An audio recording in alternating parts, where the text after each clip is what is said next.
Bharat Ratna doctor Babasaheb Ambedkar हे सुभेदार रामजी मालोजी सपकाळ यांचे सुपुत्र। मग सपकाळ हे आडनाव आंबेडकर कसं झालं, तर ते त्यांना मिळालं त्यांच्या गुरुकडून, कृष्णाजी आंबेडकर यांच्याकडून। मग आता प्रश्न पडतो की घटनाकार डॉक्टर बाबासाहेबांना शाळेतील ज्या शिक्षकांनी आपलं आडनाव दिलं त्या कृष्णाजी आंबेडकर गुरुजींची पिढी काय करते सध्या आणि कुठे आहे, तर त्यांची देखील पिढी सामाजिक क्षेत्रातच कार्यरत आहे। आंबेडकर गुरुजींची तिसरी पिढी। आंबेडकर गुरुजी हे स्वतः सामाजिक कार्यात अग्रेसर होते। आपल्या पूर्वजांचा हाच वसा त्यांच्या आजच्या पिढीनेही पुढे चालवलाय।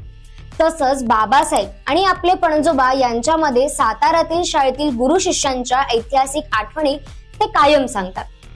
कृष्णाजी आंबेडकर गुरुजींची आजची तिसरी पिढी ही पुणे, सातारा आणि मुंबईमध्ये राहते। यापैकी थोरले राजू आंबेडकर निवृत्त बँकर आहेत, तर संजय आंबेडकर आणि विनायक आंबेडकर हे मुंबईत वकिलीच्या व्यवसायात असून त्यांची आंबेडकर असोसिएट नावाची लॉ फर्म आहे।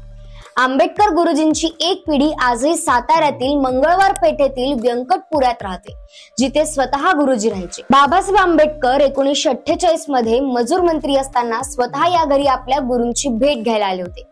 मुंबईतील आंबेडकर गुरुजींची आत्ताची पिढी आदिवासी मुलांना दरवर्षी शैक्षणिक मदत करतात, तर महालक्ष्मी ट्रस्टवर असलेले ऍडव्होकेट विनायक आंबेडकर हे गुरुजनांना वैद्यकीय मदत करतात। तर मुंबईतील कोर्ट ऑफ स्मॉल कॉजेस इथल्या वकिलांच्या बार रूम मध्ये त्यांनी बाबासाहेब आंबेडकरांचं 12 फुटी तैलचित्र बसवलंय। कृष्णाजी आंबेडकर गुरुजींची अनेक छायाचित्रे आणि पत्रांचा ऐतिहासिक ठेवा आंबेडकर कुटुंबानं पुण्यातील सिम्बॉयसिसच्या डॉक्टर बाबासाहेब आंबेडकर स्मारकाला दान केलंय।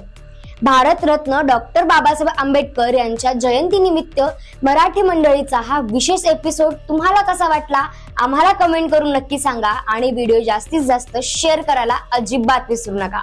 धन्यवाद।